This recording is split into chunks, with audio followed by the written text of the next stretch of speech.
Hey there, Modern Math Teacher. It is August. Can you even believe it? Welcome back to the Modern Math Teacher podcast, you guys, where we believe that math is so much more than just solving for X. If you don't know me, hey, you guys, my name is Kristen Moore, and today I'm going to tell you about one of my biggest teaching flops, okay? And so actually it's something that I'm pretty glad has actually happened to me because it completely changed the way that I think about lesson planning.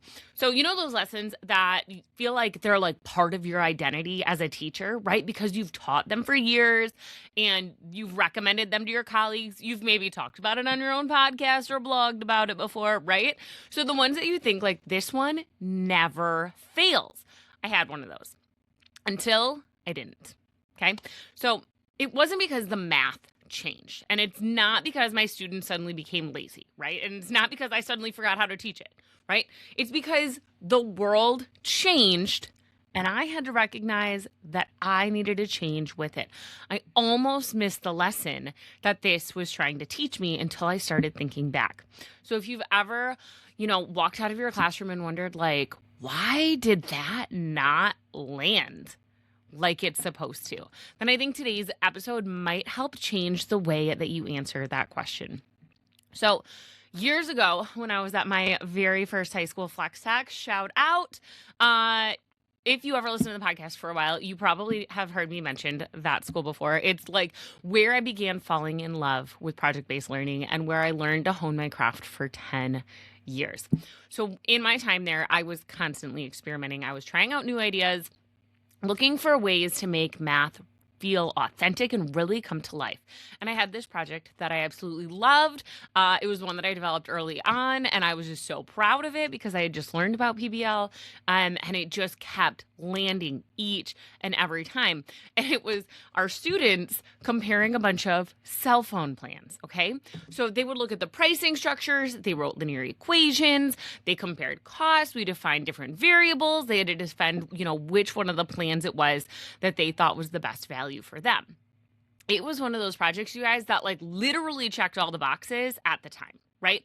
My students were talking, they were arguing, they were doing real mathematics, and it was super authentic.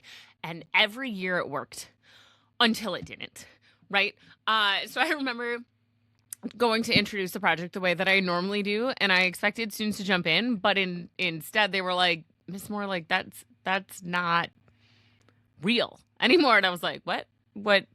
So what happened was, cell phones changed. Everything was suddenly unlimited. And I had completely been oblivious to that, right? So, the project hadn't changed in a way that caught up with the times, right? The math hadn't changed. I could still run this project, but it was no longer relevant. And that's what stuck with me. I was like, oh, shoot, even these tried and true projects that we love, we have to be making sure to keep them as authentic as we can. And I loved that project, and I would go to bat for that project. And I was so sad to see it go. When I originally designed that project, students, knew something about cell phone plans, right? They knew that their minutes were limited. They knew that their text messages were limited. They knew that their families were actually legitimately looking at these different carriers, right? Some even had, opinions on which company was best, right? But over time, everything changed, right? Unlimited plans became the norm, and parents handled these decisions.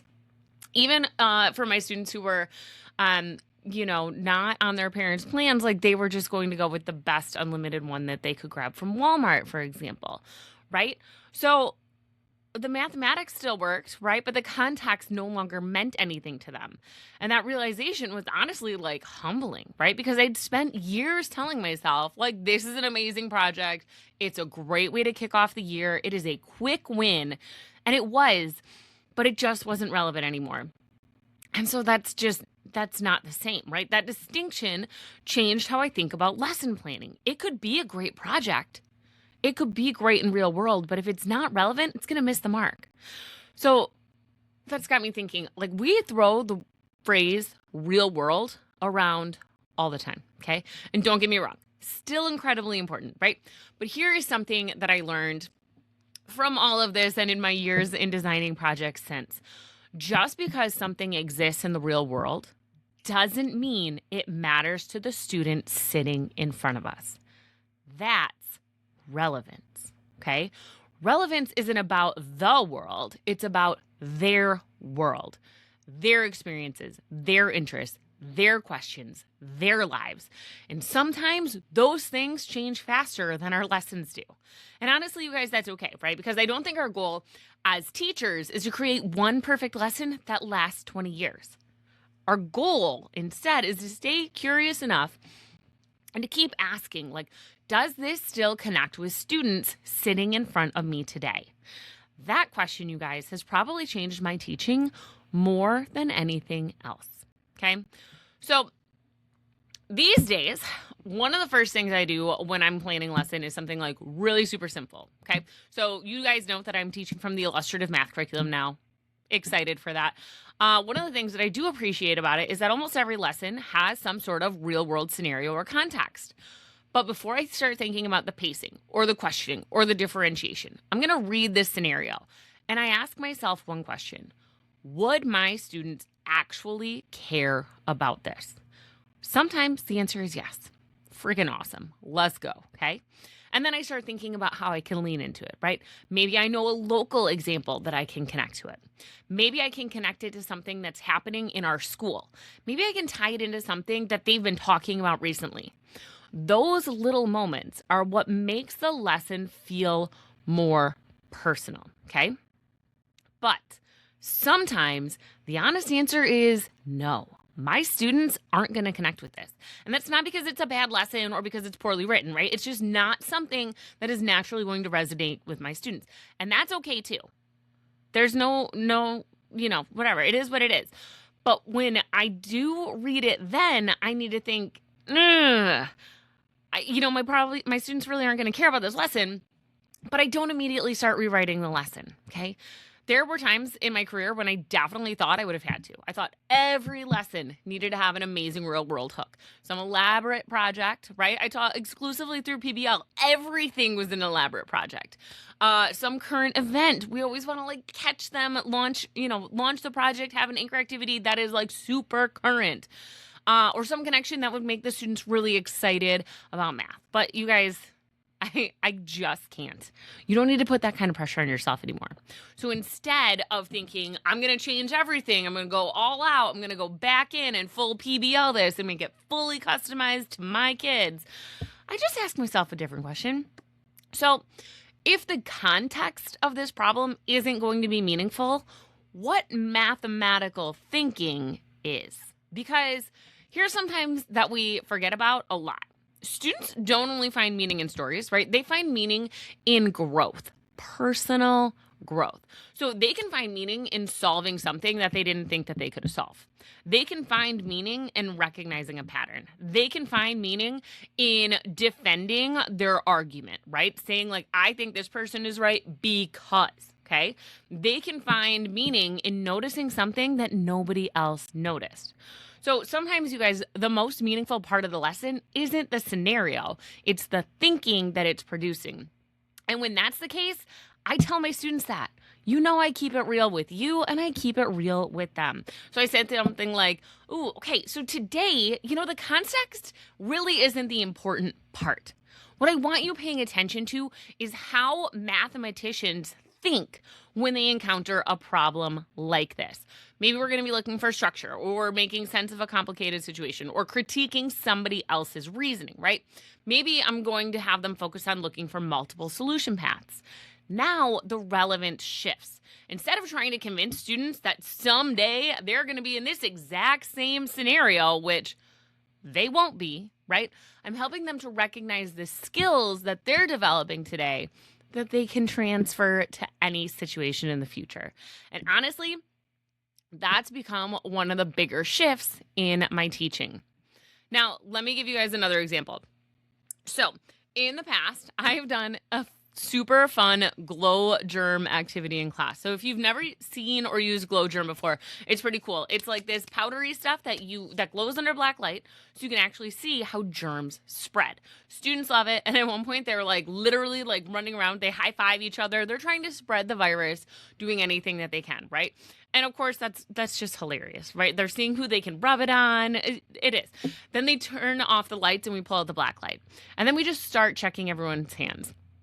And you can see pretty quickly that some students are not nearly as good as washing their hands as they think they were, right? Because after we've spread it and we've checked and we've monitored who's in there, they go wash their hands, they get germ-free, and they come back and shocker, they are not. And some of them have even like spread it further. And so it's just pretty hilarious.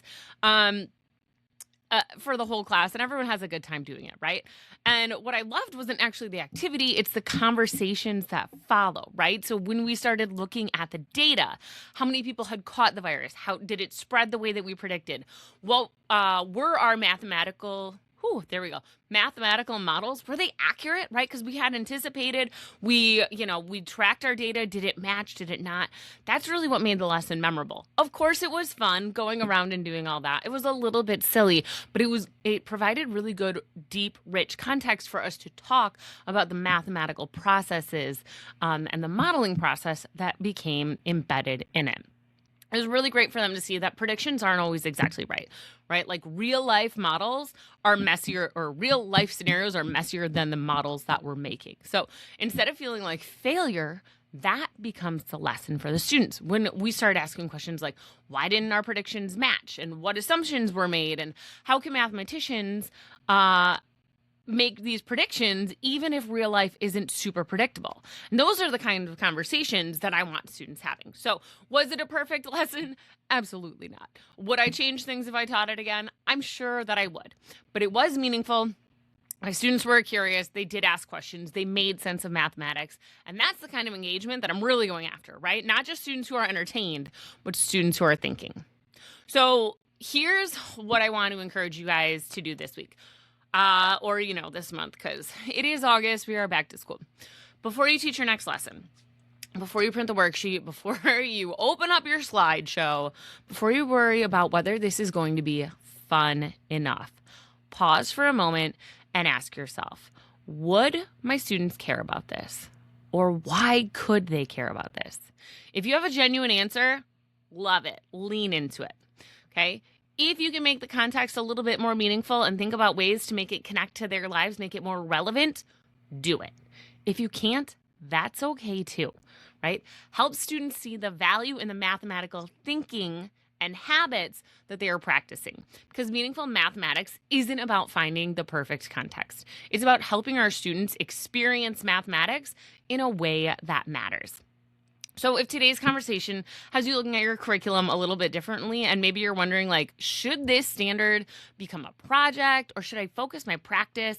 Is that actually a better choice? Like, that's why I created the project or practice guide. It's a free planning tool that walks you through the same decision-making process I use when I'm trying to decide if I want to focus on procedures or problem-solving projects or practice, right? So you can download it for free at morethanjustx.com/guide.